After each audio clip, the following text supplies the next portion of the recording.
What in the world? Oh, my camera seems to need to stabilize for something, so it's got some funny thing. Anyway, hi, it's me again. Tea leaves. So the empath thing that I was gonna talk about, not completely gonna cover it in this video. I'm just kind of sharing some ideas here, but I have a feeling, um, or I have some questions about it. I don't really know what an empath is. From what I can kind of gather, it's someone who, um, kind of feels other people, almost as if they're the one going through something. Here is the funny thing. So the person I was talking to yesterday considers themselves an empath. I'm finding it a little tricky to believe that. And it's not because that person doesn't somehow connect with other people and to the point of feeling what they're feeling. Even though I kind of have my doubts on that. I actually think that person, I don't know if they were born an empath, meant to be one or not, but I have a feeling it was due to earlier in their life, they had some tough things they had to deal with. And I think that in order to troubleshoot, to deal with these difficult people that they had to live with, they sometimes had to kind of become them, kind of connect with them to be able to kind of guess what that person's next move is. Like if they were going to hit this person when they were a child, if someone was going to hit them, things like that. So in order to kind of gauge what that adult's next move was going to be, that child had to kind of connect with them. And maybe in doing so, their brain wasn't really actually meant to do that. And so it ended up sticking around and making that person think that they were an empath later. I don't think they are, though. Here's the reason why I say that. So, again, I don't really know what an empath is, but I'm guessing that an empath is what I call an emotionalist. Or maybe I should word that differently. Sorry. Sorry, a plate was about to fell on the table. Anyway, well, there's more definition to an emotionalist than an empath, or at least I'm assuming. Again, I don't know anything about them. Probably shouldn't have made this video until I actually studied what an empath is, but my brain also says, do I need to? No, I don't need to study what an empath is because it doesn't care. It believes in an emotionalist and what an emotionalist is, and that's it. Done. Even though I actually would like to know what an empath is, my brain says no. Here we go again. Anyway, I'm not going to argue with it. Less conflict. Less depression later, or anxiety later. So anyway, the thing is, though, about this particular person, I'm not too sure about them being an empath. And the reason I say that is because most likely there definitely has to be some kind of an emotionality to that person, strong emotionality to that person in order to be able to connect. There's definitely some functional involved as well. But there's definitely much stronger emotion there.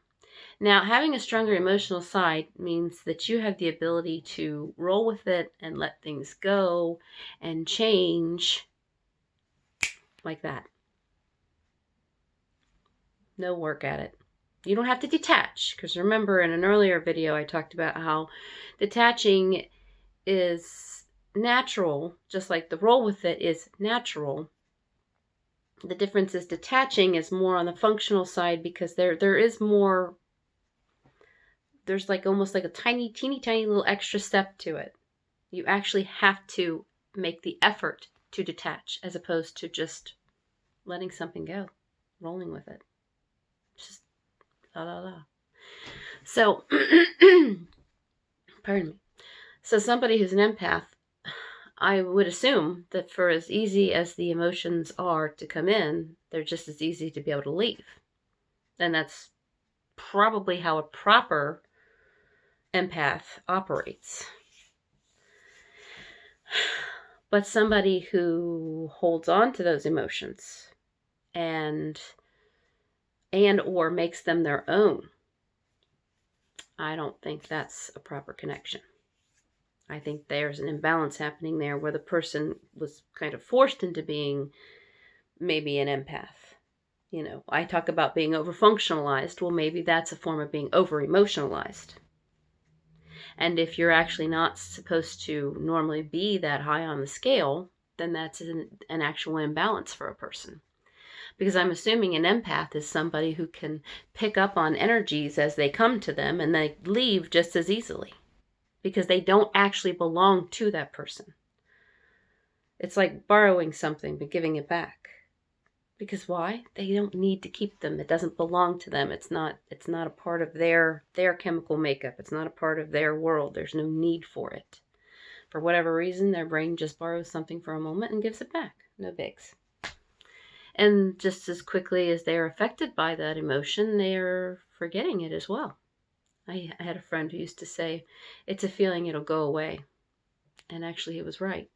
Because when it comes to the emotional side, when it comes to feelings, they don't stick around. Now, before you say, well, wait a minute, that can't be true, because when you fall in love with someone, your feelings don't just magically go away. You're right. You're right, they don't. But that's because there are facts that then back up those feelings that you have. There are functional facts that back it up that will keep continuously happening. You know, this person is the love of your life, right? Right? So that fact is there, and that keeps the emotion coming back. Because it's a feeling, it can go away. I mean, that's how it happens sometimes, right? When that person no longer makes sense, do you magically just stop loving them? No. There's these energies still, these very strong energies still, and they are either going to have to be love or hate. Same as when people say quit smoking. I used this example the other day online. When they quit smoking, some of the people who complain about smokers the worst are the people who used to smoke themselves. And why? Because if you can't love something, you got to hate it. It's all about that energy. It's either here or it's here. You got to use it one way or another. So the same thing can happen with love. Why did I just say that? I'm not sure. I don't know. My brain just decided to say that, but actually that shouldn't have been the next sentence. Oh well, that's okay. I'm not doing too bad running off on the tangents thing this time. In the last video that I also did with I'm very proud. In the last video that I did of that, I didn't run off on any tangents, because I don't think I did. I had an interruption, but no tangents. Anyway, I still have some things to understand about empaths. I'm actually not allowed to tell this friend of mine how things are really working for them, because they have their own theories that they're working with too. And you know, it gets to a point where you get tired of other people telling you how to feel or how you are feeling. You know, when people look at you and say, well, I'll tell you what's wrong with you. I can tell you exactly what's wrong with you. And you're like, shut up. You know how you're the 50th person in my life to say that to me. And you know what? 49 of them were wrong. I wonder if you are too. I'm not even going to take the time to find out. I can't blame anybody for that. Same as these videos. People really aren't paying attention to them. Why? Because we've heard all these things before. Well, you actually haven't, that I'm aware of. I haven't been able to find anyone who has looked at things the same way I have. But it may sometimes sound familiar, so you think it is. Anyway, that's a tangent, and I'm not going to run off of it. Oh my goodness, sorry. I'm just excited. I'm sitting here with my shirt on, and I keep... This is why I shouldn't be able to look at myself when I'm recording. It's the shirt's fault. I like it so much. I had to wait so long for it to show up. It was my birthday. It was my birthday present for me. To me. Yay. I didn't get any birthday presents, so this is my birthday present to me. I'm special that way. Oh, yes, it's so... I used to have 2 kitchen shirts. One of them I still have. It's got a hole in it. I'm so sad. Sorry. I guess I am running off on a tangent. You can stop the video now because I'm done with the empath part. So if you were paying attention to that at all, it's done. Now I'm just going to be silly for a few moments because I can be. Actually, I will say it's been definitely exciting this weekend because, like I said, I went back to the website. I was there actually the other day for like an hour or two, and actually it was 3 hours. I talked to one person for 3 hours. Got their stuff figured out though. That's nice. Not that they believe it, and that's okay. Why? Because again, consciously, no, that doesn't make sense. But they don't understand. Sometimes it's not about what consciously makes sense. It's about what subconsciously makes sense. I can see it. I can hear it. I can read it in them. But there's kind of a block when it comes to them seeing it because, well, that doesn't sound right. No, that sounds rude and mean, and I'm not rude and mean. Well, sorry, but a part of your brain is, and that's why it's holding on to something. And that's also why it's protecting you from knowing the truth. You know, suppressed memories. There's a reason that your brain does that, to protect you. So do you think that you're magically just going to believe something? No, it wants to continue protecting you. It's going to keep those secrets from you. Sorry. I'm kind of having the conversation with you that I should actually be having with that person. We get to have that conversation later. Actually, we started it a little bit yesterday. And then we started actually from there kind of getting more into a little bit how the theory works. And next we'll be working on how theory actually applies to that particular person's life. Oh, it's been fun, let me tell you. In some way, I really, really would like to find a way to just completely share just the very basic idea of the theory. The difficulty is that, you know, it's like things that are functional. It's like cleaning, okay? Barely cleaning is functional because you're barely cleaning to the point where you're just doing what you need to do, right? You know, because there's a lot of people that will run the vacuum, but they won't move the furniture. Or they'll move the light furniture, but not the heavy furniture, right? So technically, the actual definition of cleaning a room would be to clean the whole room, right? So that means actually even taking up the carpet in some cases and mopping, scrubbing the walls. That's a lot. Maybe that's more the definition of spring cleaning as opposed to just regular cleaning. But regardless, the idea is that you clean to get rid of dirt and dust and da-da-da. So let's get scientific here for a moment. So if there are actual elements of dirt and dust and la in the room still, then the cleaning is not actually done, is it? I mean, just it's either yay or nay. Is it done? You have to answer truthfully here, people. So in order to get to those little nitty-gritties, you have to move that furniture, right? So then technically, that version is functional because it is 100% and done. If the purpose to do something is to get rid of the dirt and the dust and the la, then the job is only done when 100% the dirt and the dust and the la is gone. At least to the best of your abilities that you can do with a regular vacuum and cleaning supplies. Now, if you want to call in one of those specialty cleaning companies that will make it like a clean room, that's a little different.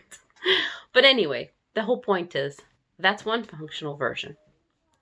But going into a room and vacuuming it without moving any furniture at all is also a functional version. And it's very difficult because then it's kind of like, well, then aren't you just saying that everything's kind of functional? No. You cleaned what you needed to in the sense that made sense to you.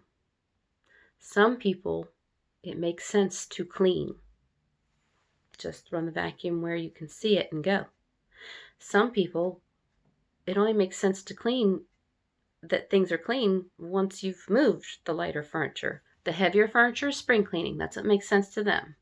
Most likely it was the way you were raised. But then again, not always. Sometimes people just kind of come up with things on their own, or saw something in a movie that kind of was like, yeah, that's true. Never thought of it that way. And it just made sense so much, it stayed. It's really hard to say sometimes. But, what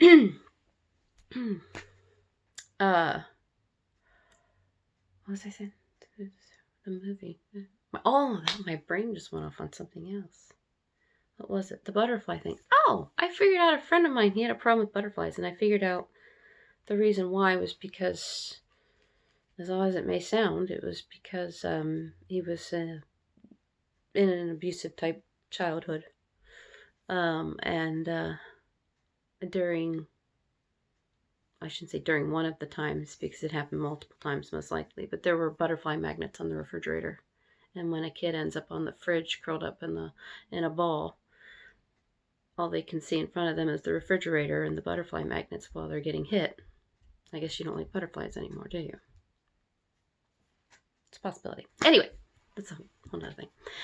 But the whole point was, it's amazing what our brain will sometimes hold on to in order to either cause a problem or fix a problem even later on. Anyway, that was a side thing.